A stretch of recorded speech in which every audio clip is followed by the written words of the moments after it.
I've encountered this issue time after time after time. In this video, I'm going to give you a practical example of how to spot it and how to solve it. But now, let's roll the intro. Let's say we want to create a button on a dashboard, and this button on a dashboard is going to trigger a routine or a script in Home Assistant. This script is actually going to be turning on a television and turning on Netflix. So how would we go about doing this?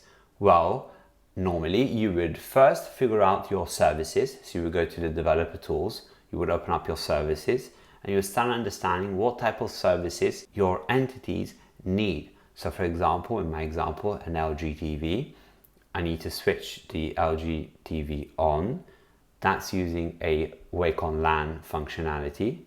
Then I can select a source, for example, HDMI 1. And on HDMI 1, I have my Apple TV connected. So you need to integrate your Apple TV. And then you need to trigger the command. With Apple TVs, we use remote control commands, so home, right, left, and OK, to actually center that Netflix tile and to put it up on the TV. Now, so far, so good. No issues with that. But let's say, for example, that now you wanted to create a different button. The second button actually is for Disney Plus. What about a third button for Plex, or fourth button for Apple Fitness, or any other different channel or app that you want to launch from the tablet? Well, what most people will do is just copy and paste the same script, go to the last step and update that last step to do whatever change you need to make to get to the appropriate icon or app that you are selecting. Let me tell you what the problem is with that approach. You are essentially repeating over and over code for no reason. And even if you're using the user interface, in the background, there are steps and code that have been created. Example, let's say you then want to replace your television and you don't have an LG TV, you have a Samsung TV. One day you might upgrade. What will happen at that point is that you will have 5 or 6 or 8, depending on how many scripts you've built. You're gonna have to go and update them all one by one. If you use a concept that I like calling abstraction, you can actually take that part of the script and take it out and create its own script. So you can have one script that deals with turning the TV on and putting it to HDMI 1, for example, and that might be specific to your TV model. The commands might be different, right? And then you can have another section which is going to be specific for Apple TV and turning Netflix on Apple TV. Now, the other advantage of separating that out is that for one day, if you get a Roku or an Android TV box, you can just simply change the last part of the script and then ignore the first part of the script. So you've got them all separated and segregated out. This will also make it easier to troubleshoot and to test your scripts. So you can create smaller independent scripts, you can test them and you know that those scripts are working, and you can chain scripts together, guess what, with another Home Assistant script.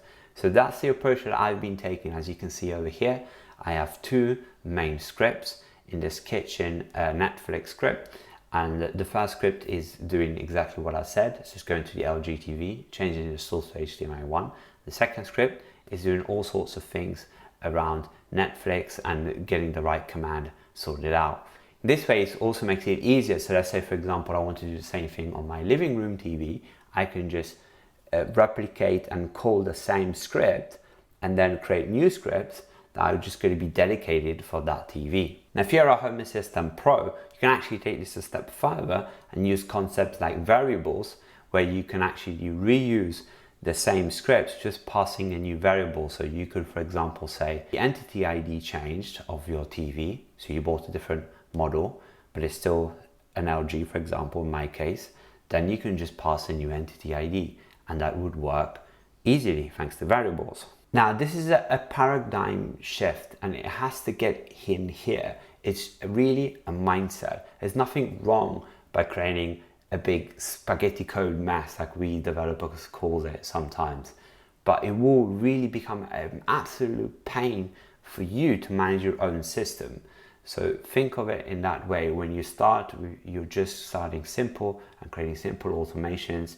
Then you might graduate to using scripts, and how you're going to support and maintain it going forward. Let me know your comments down below on the best advice you want to give the community on errors that you spotted, either you made yourself or other people have done. We can all benefit from learning from each other. Talking about learning, I'm going to leave you my templating masterclass full course here on YouTube. You can just click it over here or here and get access to it and enjoy some advanced Home Assistant features. See you in the next one.